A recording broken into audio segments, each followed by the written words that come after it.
Olá a todos, dando continuidade à nossa aula de detecção de sinal. Na aula de hoje, iremos aprender a estudar o nosso primeiro teste de detecção de resposta objetiva, Sendo estudado o detector F espectral, ou também chamado como teste F local, ok? Bom, antes de entrar no assunto do teste F local, vamos ver o que nós já estudamos nas aulas anteriores. Bom, na aula 3, vimos que se um determinado sinal tem uma componente periódica, ou seja, tem uma certa frequência, nós podemos estimar a amplitude dessa componente por meio dos nossos métodos do mínimos quadrados, Então vou considerar que eu tenho um sinal observado de um fenômeno físico, que tem um sinal periódico. Então eu estou chamando aqui nossas amostras. X0, que é a amostra no tempo discreto 1, X1, e eu tenho N amostras observadas, E a partir dessas minhas N amostras, eu posso obter amplitude de uma componente espectral com uma determinada frequência. Vou chamar essa frequência aqui como F, que é a frequência no qual eu quero estimar sua amplitude. Além disso, no exercício proposto na aula 3, vimos também que a análise da amplitude estimada pode ser utilizada como um detector, onde a hipótese nula eu considero um sinal, somente tem um sinal ruidoso, ou seja, só tem um ruído, E nessa minha condição, a amplitude, que eu vou chamar aqui como A, para uma determinada frequência, tem de valor igual a zero. E na nossa hipótese alternativa, eu tenho um sinal periódico, sendo esse sinal periódico tem uma determinada frequência F, mais nosso ruído.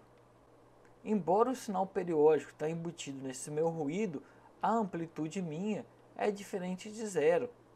Então, pela análise da nossa amplitude para essa frequência específica, nós podemos, por meio do nosso detector, inferir se o nosso sinal periódico está presente ou não está presente no fenômeno observado.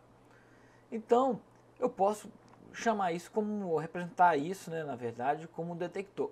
Considerando que eu tenho N amostras observáveis, que eu vou chamar aqui, N amostras, e a partir dessas N amostras, vou estimar a amplitude por uma certa frequência.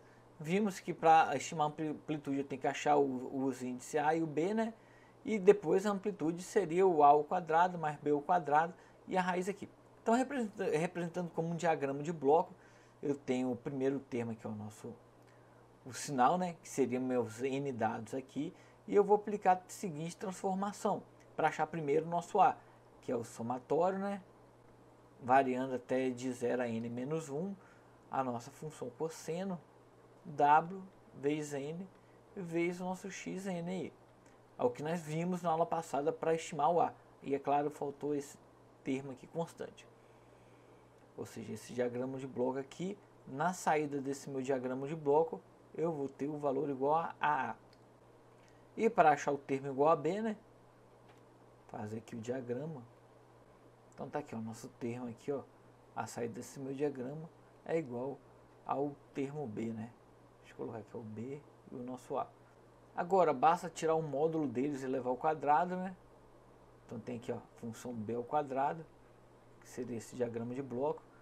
Deixa eu fazer um diagrama de bloco aí para o A também, para indicar que está o quadrado, E depois eu vou fazer o somatório dos dois aqui, Aqui eu saio o valor, Que é essa linha aqui, o valor que vai sair nessa parte aqui do meu código, é a nossa estimativa da amplitude, E esse nosso A vai ser um valor, que vai indicar qual é o valor da nossa amplitude. E a partir dele, nós vamos concluir se existe a presença de um sinal periódico ou não tem um nosso sinal periódico, que é a comparação, desse meu valor com um certo limiar. Então, se for maior do que o limiar, eu afirmo que tem presente de resposta. E se for inferior ao nosso limiar, eu vou afirmar que eu tenho ausência de resposta. Então, em resumo, o exercício proposto na aula 3 corresponde a encontrar esse nosso detector. E um ponto que está faltando aqui no nosso detector é como obter esse nosso limiar aqui. Tem duas alternativas de obter o limiar. Primeiro, observar que nós temos os nossos dados, é aplicada uma transformação e o limiar é aplicado em A, né? Ou seja, no nosso A aqui, que o A pode ser encontrado matematicamente por essas transformações nos nossos dados. Bom, se eu conhecer a estatística, né, de A na condição da hipótese nula, ou seja, se eu souber qual é a distribuição de A, né, a partir da distribuição de A nós podemos obter um limiar, né, para um nível de significância. Então a primeira opção, conhecendo a distribuição de A. Nesse caso específico, a distribuição de A é até simples de obter, mas eu não vou entrar nesses detalhes, ok? Mas no entanto vai chegar num ponto que essas transformações vai ser tão complicado que vai ser difícil descobrir qual é a distribuição, né, exata do valor que vai ser testado por nossos limiares. Então, já considerando que nós vamos ter futuramente esse tipo de problema, tem a nossa segunda opção, que é por simulação de Monte Carlo. Como já vimos, qual a ideia da nossa simulação de Monte Carlo? Embora eu não sei a distribuição de A, eu posso gerar vários valores de A, né, considerando a hipótese nula, e a partir desses vários valores de A, encontrar o nosso valor crítico. Ou seja, qual é a ideia? Gerar vários valores de A.